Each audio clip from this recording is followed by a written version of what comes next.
ये माननीय मुख्यमंत्री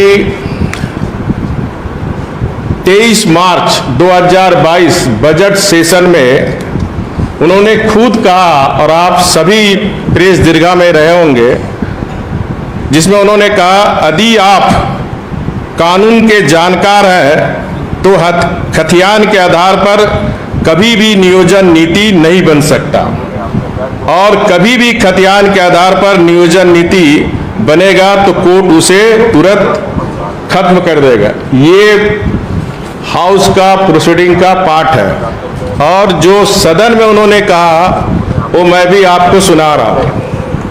लोगों को, अपने समर्थक लोगों को सड़कों पर उतार दिया। खतियान आधारित नियोजन नीति बनाओ। आप बताओ, अगर आप कानून के जानकार हो, खतियान के आधार पर कभी भी नियोजन नीति नहीं बन सकता।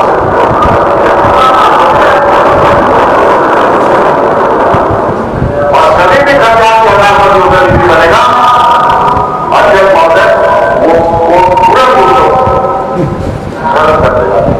ये मैं नहीं बोल रहा हूं, आप सबने सुना अभी मुख्यमंत्री जी का बयान, और वो बयान इस राज्य की 3.25 करोड़ जनता की सबसे बड़ी पंचायत विधानसभा में की थी। इसके साथ साथ उस संलेख को देखे किस तरह के लोगों को धोखा दे रहा, किस तरह भ्रम की स्थिति पैदा कर रहा कि 1932 की स्थानीय नीति तभी लागू होगा जब संविधान की 9वीं सूची में सम्मिलित होगा। यानी जब तक संविधान की 9वीं अनुसूची में सम्मिलित नहीं होगा ये लागू नहीं होगा, और 9वीं अनुसूची में कभी भी लागू होने का संभव नहीं है, क्योंकि ये विधि सम्मत नहीं है, और ये बात अच्छी तरह मुख्यमंत्री जी जानते हैं।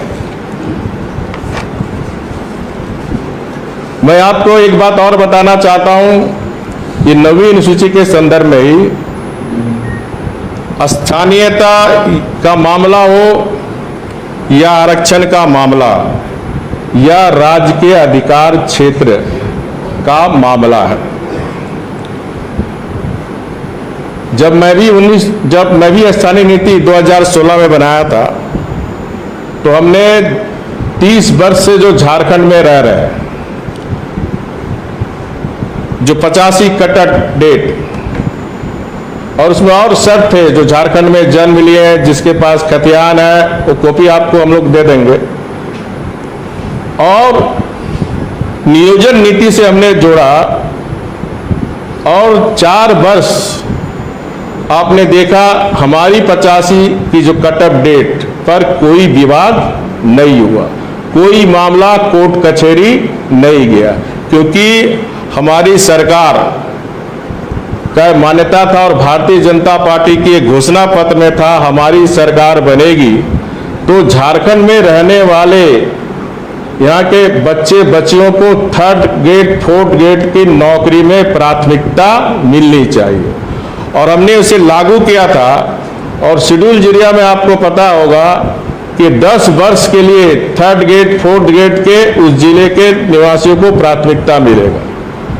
और आपको ये भी पता होगा, पलामू के एक सोनी कुमार लड़की ने केस की थी, और वहाँ कोर्ट में ये जो वर्तमान सरकार है, जहाँ स्थानीय के बच्चे बच्चियों को 3rd ग्रेड 4th ग्रेड में नौकरी मिल रही थी, उसको उन्होंने कहा कि बीजेपी सरकार ने गलत बनाया, और हाईकोर्ट ने फिर रद्द किया।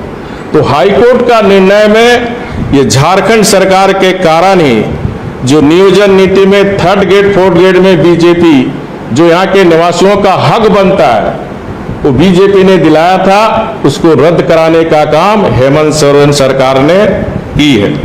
और मैं मानता हूँ कि डेली ये लोग बयान भी मंत्री मुख्यमंत्री डेली पेपर में इतना 1000 नियुक्ति होगी, इतना 1000 नियुक्ति होगी, इतना 1000 नियुक्ति होगी, और नियुक्ति नहीं होने जा रही। सिर्फ लोगों को झांसा देने का काम ये सरकार कर रही है और सारे मामले को ये सरकार स्थानीय नीति के मामले में इसको उलझाना, लटकाना और भटकाने के नियत से ही ये स्थानीय नीति बनाने का काम ये सरकार ने की है। दूसरा मामला आरक्षण नीति से लेकर, जहां तक आरक्षण की बढ़ोतरी का निर्णय है, यह निर्णय भी विधि सम्मत नहीं है, असंवैधानिक है। इसे लागू करना भी असंभव है, प्रतीत होता है। इस तरह यहाँ के आदिवासी, मूलवासी और पिछड़ों की भावनाओं के साथ ये सरकार खिलवाड़ कर रही है, उन्हें धोखा दिया जा रहा है। किसी को भी आरक्षण देने के लिए माननीय उच्चतम न्यायालय के आदेश के अनुसार उस श्रेणी के छात्रों की संख्या और उसके प्रतिनिधित्व को सुनिश्चित करना आवश्यक होता है। स्पेसिफिक ग्राउंड आपको देना, और ये जो मुख्यमंत्री जी है, जो परिवारवाद की शासन चला रहे हैं, जो अपने आप को राजा समझते हैं, किस तरह रेवड़ी को 2% ले लो, 4% ले लो, 27% ले लो। तो मुख्यमंत्री जी, ये लोकतंत्र है, यहाँ राष्ट्रतंत्र नहीं है। ये बात मुख्यमंत्री जी को समझनी चाहिए। और आपको पता होगा, भारतीय जनता पार्टी भी पिछड़ों को 27% आरक्षण देने की पक्षधर रही। घोषणा पत्र में हम लोग बीजेपी का किए थे, और इसीलिए हमारी सरकार, बीजेपी की सरकार ने 2019 में राज्य के सभी जिलों के उपायुक्तों को सर्वेक्षण करने का निर्देश दिया था। मैं माननीय मुख्यमंत्री से जानना चाहता हूं, 2019 में भारतीय जनता पार्टी की सरकार ने पिछड़ों की आर्थिक सर्वेक्षण का जो डीसी को आदेश दिया गया था, क्या रिपोर्ट आ गया है? अगर रिपोर्ट आ गया तो उसे सार्वजनिक करना चाहिए, और अभी तक कोई सार्वजनिक नहीं हुआ। इससे लगता है कि वो रिपोर्ट अभी तैयार नहीं हुई है। अगर सरकार ने रिपोर्ट तैयार ही नहीं की है, तो आरक्षण का प्रतिशत बढ़ाने में कौन कौन से कारक को ध्यान में रखा गया है, यह भी सरकार को सार्वजनिक करना चाहिए, लेकिन ये सरकार ऐसी नहीं की। सरकार द्वारा किसी सर्वेक्षण की रिपोर्ट को ध्यान नहीं रखा गया, और ना ही आरक्षण को सही तरीके से देने के लिए जिस प्रक्रिया की आवश्यकता होती है उसका पालन किया गया।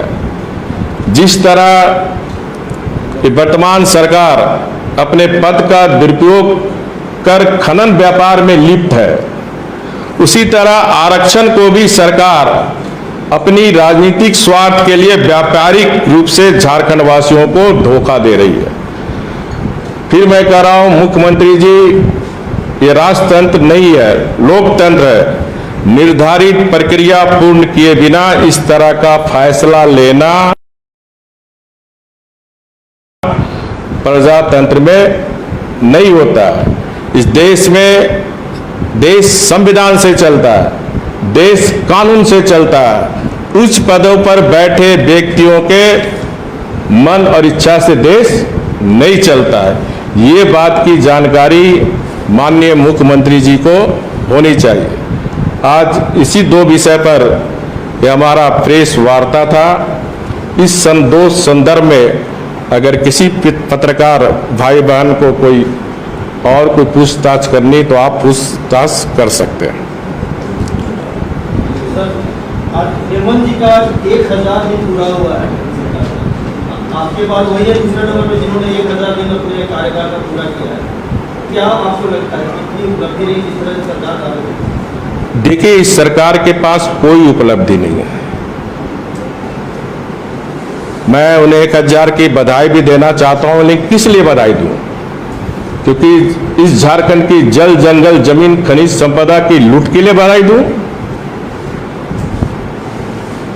आज भ्रष्टाचार और कुशासन के कारण विकास से लोग वंचित है, विकास ठप है और सरकार के पास कोई उपलब्धि नहीं है। और इसीलिए ये जो गैर संवैधानिक का घोषणा किए जा रहा है, इसका परिणाम यही है।